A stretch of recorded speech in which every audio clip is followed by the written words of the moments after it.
Hello, it's Friday, May 14th. It's starting to get dark out. I don't know, it's probably about 7 o'clock or something. I don't know. I bought a bunch of goodies at Home Depot. Some things I'm happy with, some things I'm not. Just plumbing parts.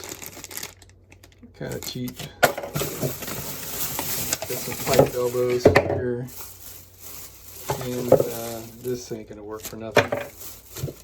There's an elbow. Some more of these compression things. That's 1.5 inches. I got some more of these. That's just something else. Another T just in case. Let's see. Oh, here we go. There's one of those, which I already had. I didn't know it. Another one just in case. All right, so I bought another one of these. This came from Lowe's. It's 3/8 pecs by 50 feet. It's kind of on the thin side, but I did a test with it not long ago, and it does flow well enough for me. I think it's going to be fine. And this is the fittings that we were able to get at Lowe's. They're not PEX fittings, and everybody don't get your bowels in an uproar. These are compression fittings made for plastic pipe. And the made for plastic part is because they have the sleeve that goes on the inside of the tube, as well as the ferrule that goes on the outside of the tube. Now these are really nice, and I think they're going to work fine. This sleeve fits on the ID very nicely, quite snugly. It's a perfect fit. It's like made for it. Well, it did fit. I can't do that with one hand. It fits, okay? Trust me. Because I guess this must be a little deformed or something. I got it on this end right here, okay? One thing I had been suspecting. All right, let me back up a little bit. The specs on this tube are the same as copper tubing on the OD. It's like almost exactly a 1/2 inch on the OD, and the ID fits perfectly. Okay, this is not tight. It was just hand tight. I'll take this apart so you can see how it goes. There we are, one-handed. So there's the sleeve on the inside, and the ferrule is up in there, and it's set. And before I installed it, I put a little bit of grease on the threads. It's a red color, so it would tighten up nice. And it's good and tight. And when you tighten this up together, you can't spin it on the hose because it's nice and tight on the ferrule. But I did this once before. I had a whole nother roll of this, and one fitting that I bought disappeared. Can't find it anywhere to save my life. It's gone. So we had to buy another one and more fittings to experiment with. But one thing I wanted to experiment with further was using DOT approved air brake brass fittings because they look identical. I looked up the specs. I just happened to have one sitting around, oddly enough, just one of them. And I thought this would be absolutely perfect. And I'm going to show you what's on my mind here. These are made for plastic pipe also, but I think it's polyethylene. It's a different type of plastic that's not food safe. So you wouldn't want to use it on anything you'd be drinking water out of. These fittings also come with a sleeve, and they also come with a ferrule. This ferrule is a little bit different than the ferrule that's inside of these. I've had this out. It's kind of tough to push out of there because it's that little lip right there. But the quality of the air brake is far superior. And the very first thing that you can notice is when you look at the nut, compare one nut to the next, they're the same diameter tube. They're both 4 1/2 inch OD. In air brake, it's called 1/2 inch. and in this PEX it's called 3/8. One's measured on the ID, one's measured on the OD, I guess. I don't know what the dealio is with that, but I guess difference between tubing and hose. But air brake has a thinner sidewall, and its sleeve is a little bit larger, and I couldn't get it to get inside the PEX. See if I can prop that up on there. It's probably, I don't know, if I had to guess, maybe 40 or 50 thousandths of an inch larger in the diameter. So there's no way you can get this sleeve inside the PEX without stretching it, and then the ferrule wouldn't fit, because there's not much room for the ferrule. I mean, there's a little bit of play there, but not much. I tried kind of half-heartedly to get this to go in there last night, and I couldn't. But these guys that come with the Home Depot grade, they would actually slide right in there. There you go. It's a snug fit. It's a perfect fit for that. But what's really got my attention is this is the next size larger wrench size. It's thicker, stronger, and more heavy duty. And what I did notice when I was playing around with this stuff the last time and doing a little test like this, I used an open end wrench, and by the time I got it tight enough to do what I wanted to do, the open end wrench distorted the fitting and ruined it. It wasn't round anymore. This time around, I made sure to use a box wrench on both the nut and the fitting until I could compress the ferrule all the way tight, and then I took it apart to get the wrench off of it. And like I said, I think that's going to be just absolutely perfectly fine like that. But what I think I'm going to do, this little sleeve comes out of there. You just push this thing sideways hard enough, and you could pop it out of there. I think what I'm going to do is I'm going to use DOT air brake fittings,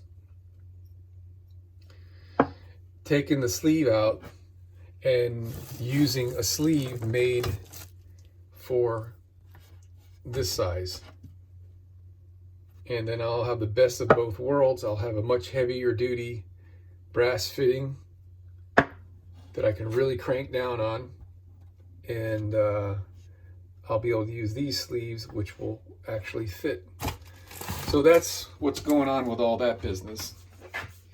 All right, so as I mentioned before, I'm gonna have a recirculating shower here. And this is my own brainchild here. I've seen on YouTube and whatnot, people have made circulating showers, and they do, like a separate tank and filter systems, and it's just not my cup of tea. So I've got my own thing planned. Did I not bring that little hose with me? Yeah, I did, right here. So we're gonna have a unique valve assembly below this shower pan that's going to shut off the drain line, and that will be a temporary reservoir for my pump to draw from. I'm going to do a whole series on that, and I need to get the pump suction line. The pump, by the way, is going to be in that space, and so we need to get the suction line to come up from below in the back there. And I'm going to probably use this. This is garden hose I bought at Home Depot. Probably going to use that for the suction line, and maybe even the pressure line too. I don't know. This is awfully easy to work with. And then that's going to go to our shower valve. I'll show you what we're going to do with that. So I bought, I forget the brand name of this guy.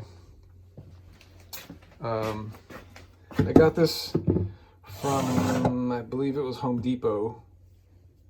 I want to say began with a P. This is a valve set that's made for a shower tub combination.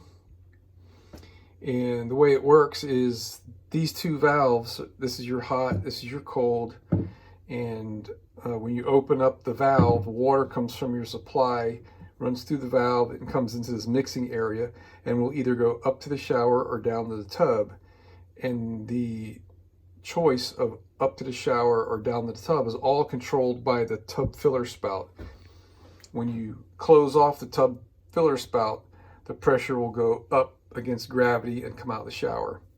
And as a consequence, or because of that design, these valves are just open. This port is just open from the shower down to the tub. And if you've experienced it, every time you shut off your shower that works this way, the little button pops open on the tub selector, and all the water drains out of the pipe from the shower head down through here and out through the tub filler. But what we're going to do, we're going to hook our recirculating shower from our pump to where the tub filler normally would be. And the way that's going to work, oops, sorry about that. When we open these valves, it's going to create pressure in this line, and the flow is going to go up to the shower head, and it's going to try to go back to the pump, but the pump's got check valves in it. So the water won't be able to go backflow against the pump. And we're going to test all that, of course. So when you're using the shower in normal mode, you just turn the shower on and the water comes out the shower head. When you want to use this thing in recirculating mode, you shut off your flow after filling up the bottom of the shower pan some, hit the switch, and the pump will start drawing water out of the bottom of the shower pan and squirt it up into this hole, and it'll come out the same shower head. Now, yes, it's going to be used somewhat dirty water, kind of like taking a bath, okay? But you'll be in control of what water you're using.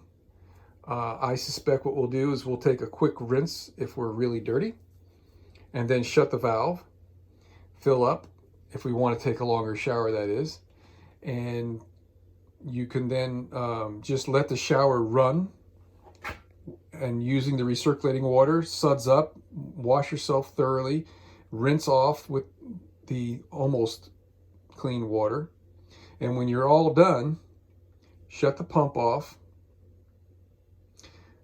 open the valve, turn your valves on, and rinse off with fresh water. That's the plan, and I think it's going to work great. And if I were an inventor, I probably wouldn't share that with everybody. An inventor, I am an inventor, but if I were an entrepreneur.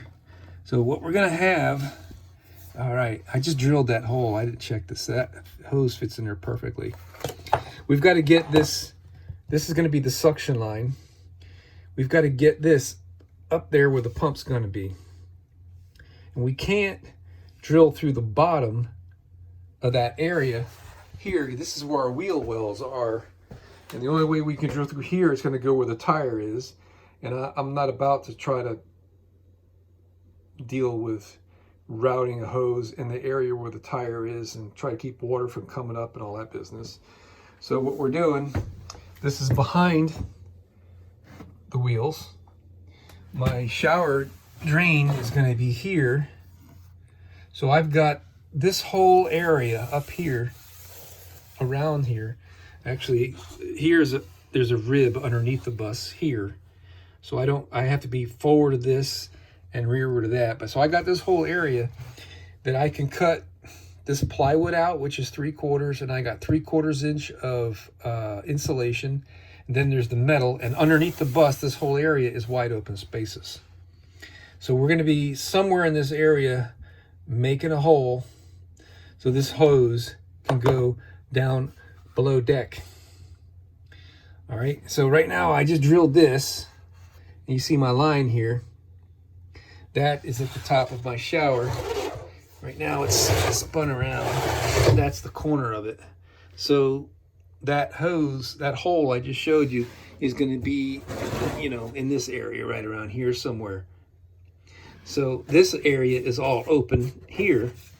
So I do have a limit on how far back I have, but within a few inches from here, like right around here someplace, which I'm not going to do it now because I'm wearing nice clothes, but I'm going to have to crawl underneath the bus and find out where this hose, probably right here, okay? I'm going to be drilling a hole through the floor, and that's where this hose is going to go. All right, and then the valving arrangement is going to be below deck. So this is our plan B. I actually was going to do something much different. I'll show you what that is here in a minute. All right, so here's what my plan A was. And it's actually still a very doable thing, but I think we're going to go with the plan B because I got a management decision going on here. So this is a regular kitchen basket, kitchen drain basket. And what I did is I modified it. You can see by my grinding job there after I soldered this copper L in here. And I mean, it's strong. I tried to bend it, and I can't move it. All right. So this is a 3/8 copper tube, which is 1/2 inch on the OD, which, by the way, is the same size as this 3/8 PEX. I was talking about that a little bit ago. And so here's the 1/2 inch ferrule. It just fits on there just right. But the plan for this was that the 1/2 inch hose that I showed you a minute ago down there, it fits on here snug, and I was going to put that on here with a clamp. And this was going to be my suction. And the idea with this was where I put the hole here is outside the area where this seals. So this is a very nice kitchen basket, by the way, Amazon. So that's how it would look normally. And when you push this down, the little rubber seal in there seals off. Let's see if you can see it up in there. The rubber seal seals the thing shut. So now the drain is closed, but this tube is still open past the strainer here because the rubber seal is sealing right over here. So that was going to be my valve. It's extremely simple. Like there's nothing that could really ever go wrong with this. This is the moving part. I'm okay with how this looks and how it works, and I'm tickled to death on how its quality. This is cast brass, and it wasn't that much darn money. Chrome plated, and it's still an option. So we're not doing that. We're going to use an automated valve. So it's going to have a standard shower drain here, which I bought this guy from, I think this was Lowe's, $420, $454. This is made specifically for that.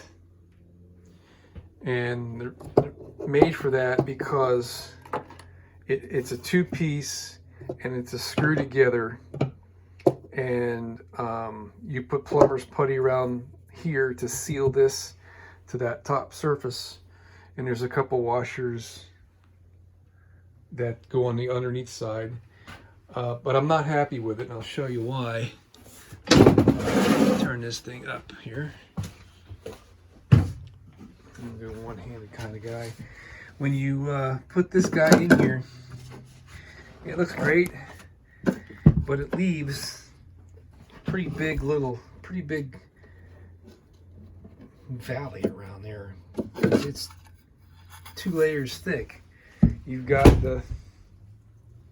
the plastic, which is, you know, that's probably 3/32 of an inch thick plastic and a 1/16 of an inch of the metal lid here. Whereas this guy was only a 1/16 of an inch thick. I would put this in there and show you how much nicer it fits, excepting that these threads rub kind of hard on the hole, and I don't want to fight with it. But you could take my word for it. When that is down there in the hole, it sits much nicer. So I'm going to explore some more options for shower drains. I know there are metal ones available. The ones I have seen, or the one that I saw at Home Depot, it looked a lot like this with a big rubber grommet in it. And your drain pipe would just be tight in that rubber grommet, which would be great if we had like a concrete slab and all that business. But I need my drain pipe to be rigidly connected to this. And that's what I had planned on doing here. This is for 2-inch PVC. Got to reduce her down to 1.5 inches. And I've got a bunch of 1.5-inch valves here. So if this were below deck, my valve would be, or I would have a T like this. And then I would have one of these hose barbs screwed into the T. Now this is all upside down, right? So this would be my supply for my pump to suck water. Below that would be my valve.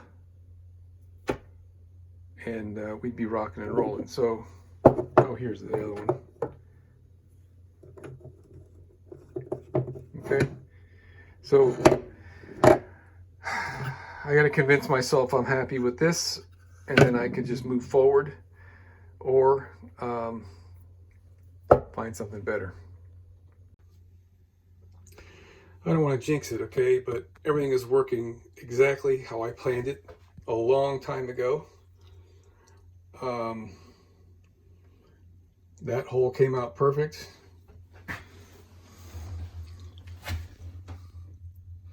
And there's enough space between the back of my drawers and where I'm going to have this hose go. Over here on the bottom, I have a little bit more room because the walls back there are slanted further away at the bottom. But I just measured it and I gave myself an extra 1/4 inch of play. I need to double check it again just to be sure, but I think we're good. That hole there is going to mate up with that hole there that I drilled already. Oh man, it's really looking good. I'm going to call it a night because the next step is to drill the hole in the floor here for this hose and this drain. And I want to explore shower drains again before I go much further. But everything is absolutely falling exactly into place like it should. It's a little bit scary. So it's a good time of the day to quit, so I can have a good night's sleep. Not mad at myself for screwing something up.